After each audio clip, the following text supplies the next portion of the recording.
तर बाबानो सुरतमध्ये गाडी खाली गेलो बटाटे गाडीत चपात्या राहिलेल्या चपात्याचं पाणी आणि तुकडं बनवालता पाणी आणि गुंडिया मी काय गाडी चालवालतो दही आणि तुकडं असलं टॉपचं लागतं की नाही नाथ खोळा मी काय गाडी चालवतो मी काय खाणार नाही म्हटलं माझी मी नंतर ना खातो म्हटलं मग काय तिथनं आलो पुढं बघा 26 जानेवारी होता जिलेबी गाणी आणि किरणे आलती रांड्याची बालाजी जाती ती सगळी जिलेबी घेऊन ये म्हणले मग काय जिलेबी घेऊन आलतो मस्तपैकी खाल्लो माझं 400 पूर्ण झाल्यामुळं किरण्यानं गाण्यानं रांड्याने मला गुच्ची घातल्या जेवाला खावा खावा रांडोजन एक दिवशी तुमची पण मी सप्प उचलून मारतोय बघा मग काय तिथनं अंकलेश्वरला विकास हॉटेलला जायचं म्हटलं हे ट्रॉफिक बघा ही 4 दिवस झालं ट्रॉफिक असंच दिसा लागली कशा आहे घाला ड्रायव्हरांनी आलो इथं विकास हॉटेलला पोचलो बघा सगळे अब्दुल भाई तीन सगळी आपली जुनी गँग सगळी 15 गाड्यांची थप्पी होती इथं रोह्या पण आलता भाऊ आपला मग काय आज टाइमपासला म्हणलं निवांत पत्त्याच्या पाण्याने खेळत बसा म्हणलं टाइमपास करत तेवढंच विशेष नाही म्हणले सगळेजण गाठ पडलेले त्यामुळे असं भारी वाटाल ते संध्याकाळी जेवायला आलो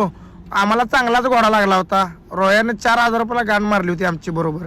मग काय 4000 रुपये गेले जिंकल्यामुळं रांड्याच्यानं आम्हाला जेवण बिवून दिला मस्तपैकी पनीर टिक्का तीन असं का मग काय सकाळी गाडीत अक्का मसूर आणि भात बनवला कारण 4000 रुपयाला घोडा लागलेला पैसे बिन भत्ता पिन सगळा संपला होता म्हटलं आता गाडीत डाळ भात खाल्ल्याशिवाय पर्याय नाही म्हणलं लावड्यानो म्हटलं मग काय संध्याकाळी 4-5 वाजता आम्ही नाश्ता करायला जिलेबी फाफडा खाल्ला तर ह्याच्या पुढचा ब्लॉग बघत राहावा तर भावांनो लाईक शेअर कमेंट आणि फॉलो